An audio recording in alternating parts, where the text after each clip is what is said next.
ओम शांति। जैसा कि बहन जी ने बताया कि समय की कुछ कमी है, इसलिए मैं कोशिश करूंगी जितना कम से कम समय में।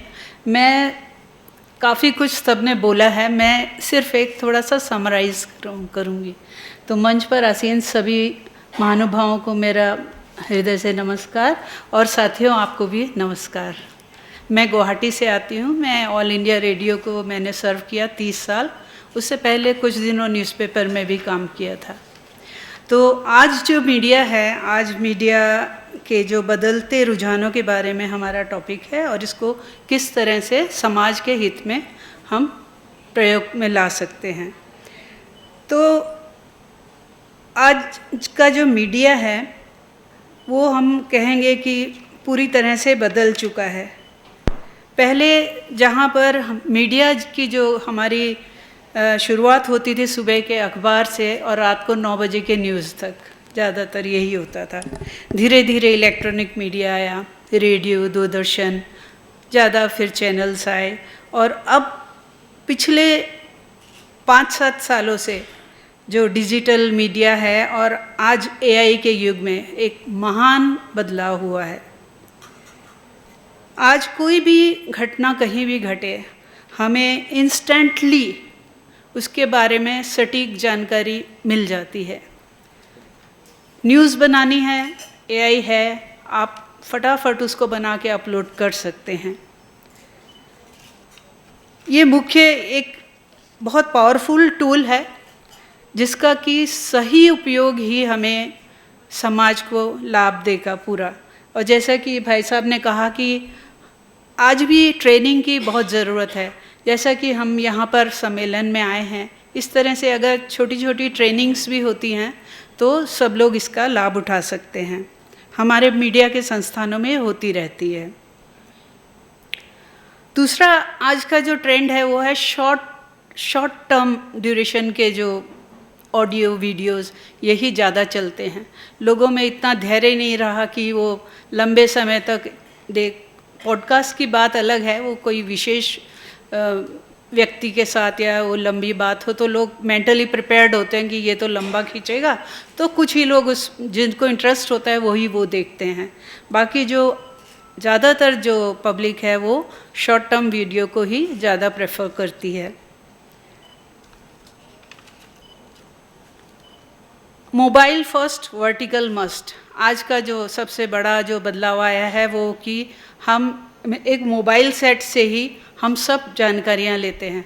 टीवी भी आजकल घर में अकेला पड़ा रहता है कि कोई तो मुझे देखे, लेकिन क्योंकि सबके पास अपने अपने मोबाइल है और सबका अपना अपना मीडिया है। आज घर में अगर 4 लोग हैं, चारों की पसंद अलग है। पहले होता था कि अगर कोई स्पोर्ट्स देख रहा है तो सबको वही देखना पड़ता। आज वो मजबूरी नहीं है, इसीलिए एक तरह से अच्छा भी है और एक तरह से वो भी है कि पहले परिवार एक साथ बैठकर बड़ा एंजॉय करते थे। दूरदर्शन में एक पिक्चर चित्रहार आती थी, सब एक साथ बैठ के खाना पीना भी होता था और बड़े आनंद होता था। आज क्या है, चुपचाप हर आदमी अपने मोबाइल में ही डूबा हुआ है। ये एक नेगेटिव साइड है, लेकिन इसको हम इनकार नहीं कर सकते कि वर्टिकल मीडिया ही आज का ट्रेंड है।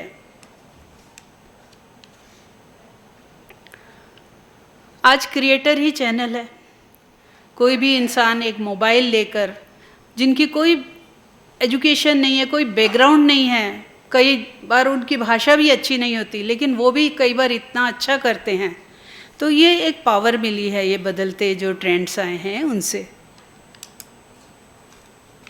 तो मास मीडिया नहीं, मेरी मीडिया आज ज़्यादा चल रहा है। कम्युनिटी फोकस्ड मीडिया भी हैं, कुछ कम्युनिटी रेडियोज़ आजकल चलते हैं और कम्युनिटी प्लेटफॉर्म्स हैं जिसको में एक किसी मकसद को लेकर उसमें कार्य किया जाता है।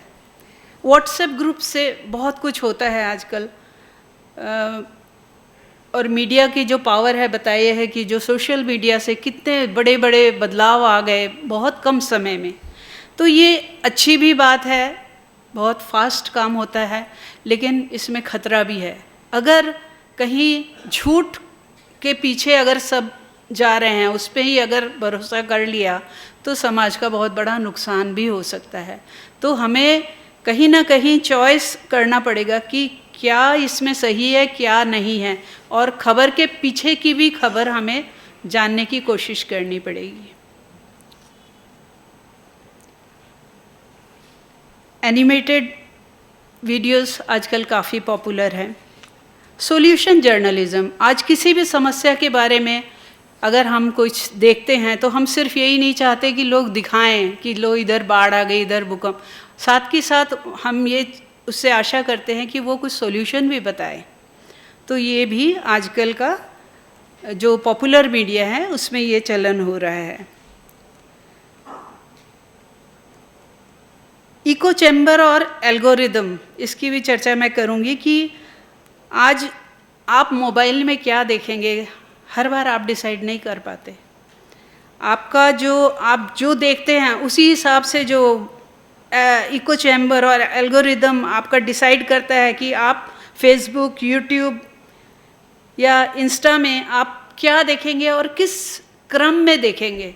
तो यहाँ तक मीडिया हमें कंट्रोल करता है, तो हमें इसकी बारीकी को भी जानना है और जो प्रोड्यूसर्स हैं उनको ये समझना पड़ेगा कि इसको सिर्फ पॉपुलैरिटी के लिए कि हमें पॉपुलैरिटी मिल जाएगी, ज़्यादा लाइक्स मिलेंगे, बकवास हेडलाइन देंगे कि आप देखकर चौंक जाएंगे, ये बहुत हमें यह हेडलाइंस मिलते हैं, लोग फटक से सोचते हैं क्या हुआ।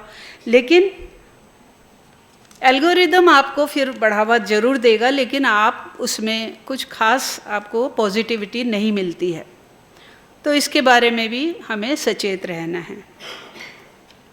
तो आप मोबाइल कैसे यूज़ करते हैं, आप किस चीज़ पे आप रुकते हो, किस चीज़ को लाइक करते हो, ये भी डिसाइड करता है कि आपके मोबाइल में बार बार क्या आएगा। और आप जो ज़्यादा देखेंगे आप वैसे ही बनते जाएंगे। और इसका मैं सबसे बुरा प्रभाव ये समझती हूँ कि जो हमारी यंगर जनरेशन है, बच्चे हैं घर में, जो स्कूल गोइंग बच्चे हैं, उनका पर बहुत बुरा असर पड़ा है। उनको इतनी बातें, टेक्निकलिटीज़ कुछ मामले में वो हमसे आगे हैं, लेकिन कुछ चीज़ें उन्हें अभी भी नहीं पता हैं। और हम देखते हैं कि कहीं कहीं वो बहुत गहराई तक एडिक्शन यहाँ तक की हो चुका है। तो इसके मामले में भी मैं समझती हूँ कुछ रेगुलेशंस ज़रूर सरकार को या हमें समाज में कुछ करना चाहिए, जो हम इस जनरेशन को भी इस बीमारी से बचा सकें। आज एक बच्चा, हर एक के पास मोबाइल है, वो क्या देख रहा है, वो पासवर्ड से अपना मोबाइल लॉक करता है। और कई ऐसी घटनाएं हो जाती हैं जो बाद में लगता है अरे माँ बाप थे, घर में सब थे, और फिर ये कैसे हो गया।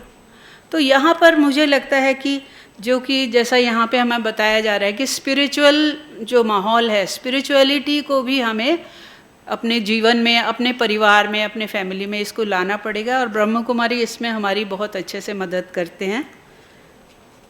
अंत में मैं यही कहना चाहूँगी कि प्रिंट मीडिया ने हमें जानकारी दी, टीवी ने इमोशन, इंटरनेट ने आवाज़ भी दी, लेकिन ये नए ट्रेंड्स हमें रिस्पॉन्सिबिलिटी बहुत बड़ी दे रहे हैं कि नीयत ठीक रखने की, हम किस इंटेंशन से हम इनको यूज़ करते हैं। ये सब टूल्स हैं, अगर आप इसे अच्छी तरह से यूज़ करेंगे तो ये आपकी बहुत मदद कर सकते हैं, समाज का बहुत भला कर सकते हैं। और उसी को अगर आप गलत यूज़ करेंगे तो समाज का बहुत बुरा भी कर सकते हैं।